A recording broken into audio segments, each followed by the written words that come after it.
Hej og velkommen til Gram dig ikke over grammatik. Her kommer forklaringen. Denne gang handler det om konjunktiv i spanske ledsætninger.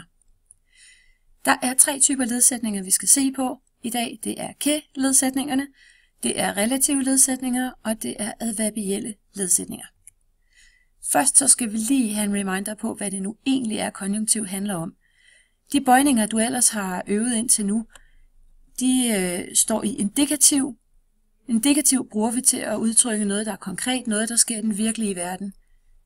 Konjunktiv derimod, det bruges til at udtrykke noget, som vi er i tvivl om, noget usikkert, noget hypotetisk, noget ikke virkeligt, eller noget, vi ønsker.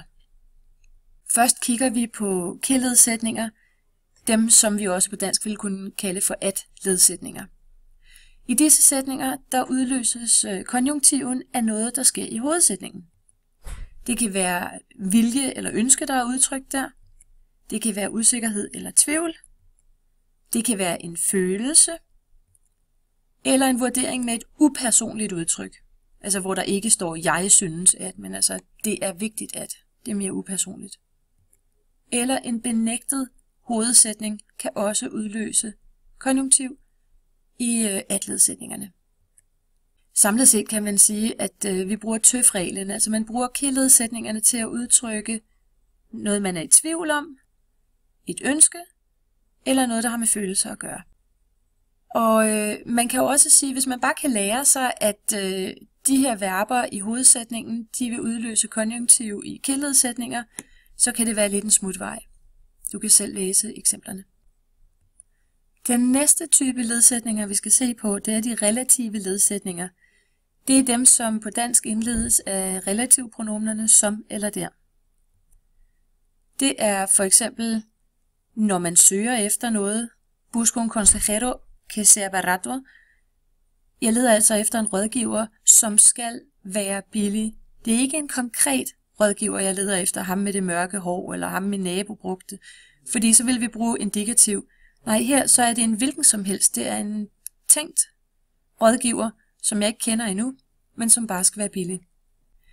Det kan være sætninger, hvor der er noget, vi ikke ved. For eksempel, gør hvad du vil. Jeg ved ikke, hvad det er, du vil. Hvis jeg vidste, hvad det var, du ville, så ville jeg have brugt indikativ, men det ved jeg ikke, så derfor bruger jeg konjunktiv.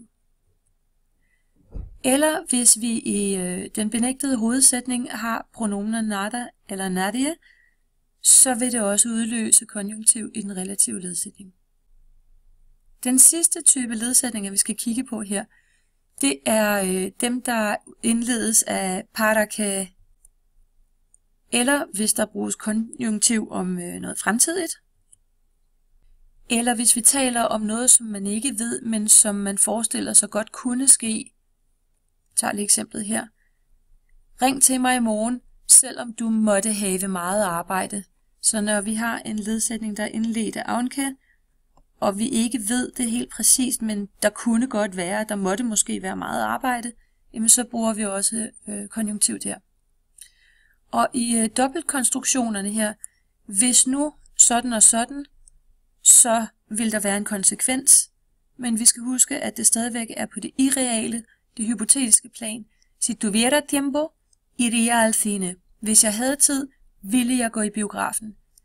Underforstået, jamen jeg har ikke tid, så jeg kommer ikke i biografen. Hvis jeg nu havde haft tid, og helt sikkert skulle i biografen, så ville jeg have brugt indikativ, men det var ikke det, der var tilfældet her. Så for lige at samle kort op, så kan man sige, at konjunktiv bruges i que-ledsætninger, når vi kan bruge tøf-reglen, tvivl, ønske og følelse.